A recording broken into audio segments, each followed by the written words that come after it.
কি অসাধারণ একটি ইনিংস, কি অসাধারণ একটি ম্যাচ আজকে আমরা দেখতে পেলাম। আজকে এমএ চিদাম্বরম স্টেডিয়াম চেন্নাইতে এই ম্যাচটি ছিলেন। চেন্নাই সুপার কিংস বনাম লখনৌ সুপার জায়ান্টসের বিরুদ্ধে এই ম্যাচটি ছিল।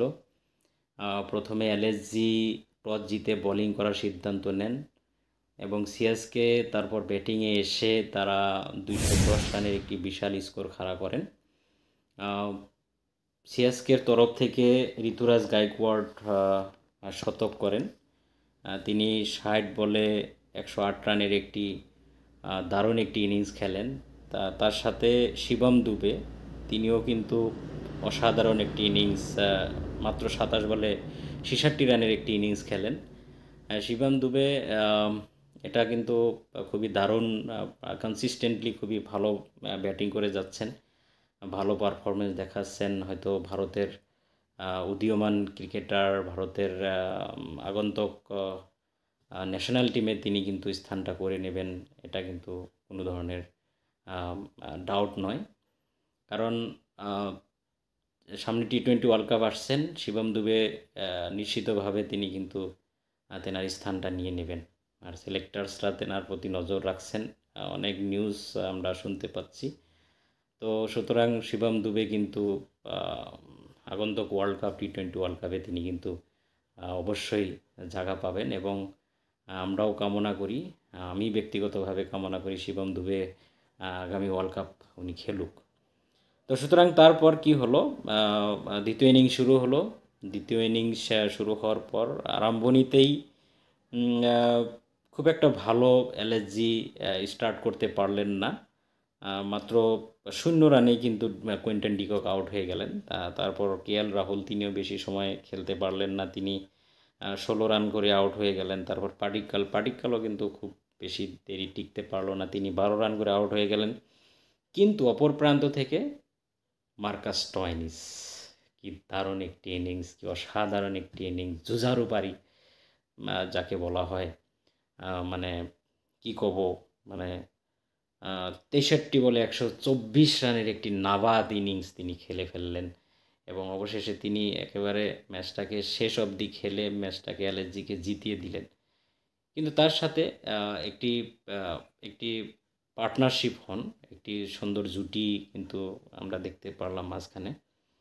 তো তার সাথে সাথে মার্কাস স্টয়নির সাথে কিন্তু মানে সঙ্গী দিয়েছিলেন নিকোলাস পুরান। তিনি 15 বলে, মাত্র 15 বলে 34 রানের একটি অসাধারণ ইনিংস খেলেন। কিন্তু কি হয়, 16 ওভারে সিএসকে তারা বল চেঞ্জ করে, নতুন বল নেন। কারণ সে বলটা খুবই খারাপ হয়ে গিয়েছিল, মানে সেটা খেলার আর উপযোগী ছিল না। তো যার জন্য বলটা চেঞ্জ করার পরে নতুন বলে নিকোলাস পুরান আর খেলতে পারলেন না। পরপর বল চেঞ্জ হওয়ার পরপরই তিনি কিন্তু আউট হয়ে গেলেন। তো তারপর আসলেন দীপক হুডা। দীপক হুডা আসলেন, তখন কিন্তু রান, আমি যদি ভুল না করি হয়তো 50-এর উপরে রান লাগতো আর কি, আস্কিং যেটা রান আর কি লাগছিল। তো টোটাল হয়তো 4 ওভার ছিলেন তখন। তখন মার্কাস স্টয়নিসের সেঞ্চুরিটাও হয়েছিল না, তিনি হয়তো 86 সম্ভবত 90 রানের কাছাকাছি ছিলেন। তো তারপর কি হলো, দীপক হুডা এসে, দীপক হুডাও কিন্তু একটু অসাধারণ ইনিংস খেলে ফেললেন। তিনি 6 বলে, মাত্র 6 বলে তিনি 17 রান করে দিলেন, কি অসাধারণ ইনিংস। এবং এই মার্কাস স্টয়নিসকে আরও সহজ করে দিলেন ম্যাচটাকে শেষ করার জন্য। মার্কাস স্টয়নিস তিনি লাহে লাহে মানে সেঞ্চুরির কাছাকাছি গিয়ে তিনি সেঞ্চুরিটা করে ফেললেন এবং সেঞ্চুরি করার সাথে সাথেই কিন্তু তিনি তেনার গিয়ারটাকে আরও অ্যাক্সেলারেটরে তিনি কিন্তু আরও মানে আরও জোরেভাবে তিনি কিন্তু ম্যাচটাকে এগিয়ে নিয়ে গেলেন এবং লাস্ট ওভারে 17 রানের প্রয়োজন ছিল।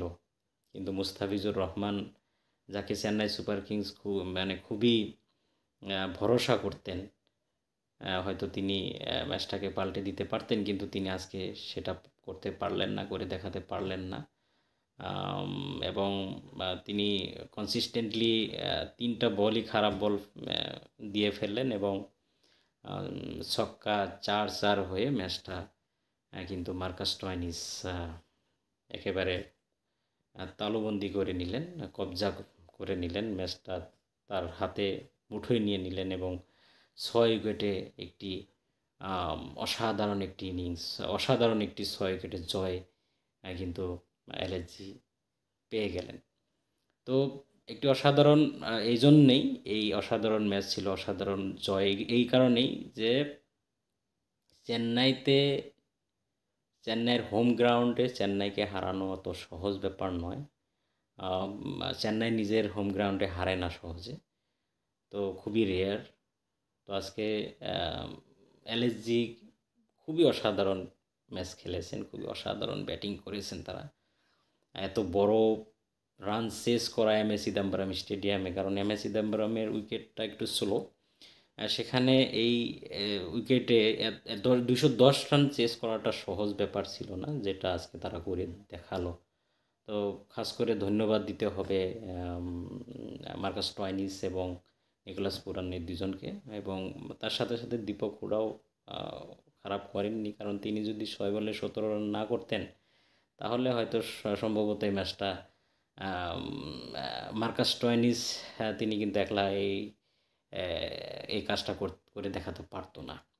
সুতরাং এটা এটা মানে completely team work. Cricket match মানে সবাই খেলতে হবে, ভালো খেলতে হবে, হয় তার মাঝখান থেকে যে কোনো 1-2 জন ভালো খেলবে, তারপরে ম্যাচটা জেতা সম্ভব হয়। তো সেটাই হয়েছে আজকে। তো আপনাদের কেমন লাগলো আপনারা কমেন্ট সেকশনে একটু কমেন্ট করে জানাবেন আজকের ম্যাচটা কেমন লাগলো, আর কি ভুলের জন্য চেন্নাই সুপার কিংস আজকে এই ম্যাচটা হারলো, আর লখনৌ সুপার জায়ান্টস তারা আসলে এই ম্যাচটা কীভাবে জিততে পারলো, বা তারা এই ইনিংসটা তাদের এই আত্মবিশ্বাসটা কিভাবে আসলো, সেটা একটু বিশ্লেষণ করবেন বলে আশা রাখছি। এবং আমার এই চ্যানেলটা একেবারে নতুন, প্লিজ অনুগ্রহ করে প্লিজ আমাকে একটু সুযোগ করে দেন, যাতে আমি আরও ভিডিও বানাতে পারি, বা আরও আপনাদের এই ক্রিকেটের উপরে বা স্পোর্টসের উপরে ভিডিও বানিয়ে যাতে আপনাদেরকে জানাতে পারি, এই সুবিধাটুকু আপনারা করে দেন। আপনারা অনুগ্রহ করে আমার এই চ্যানেলটাকে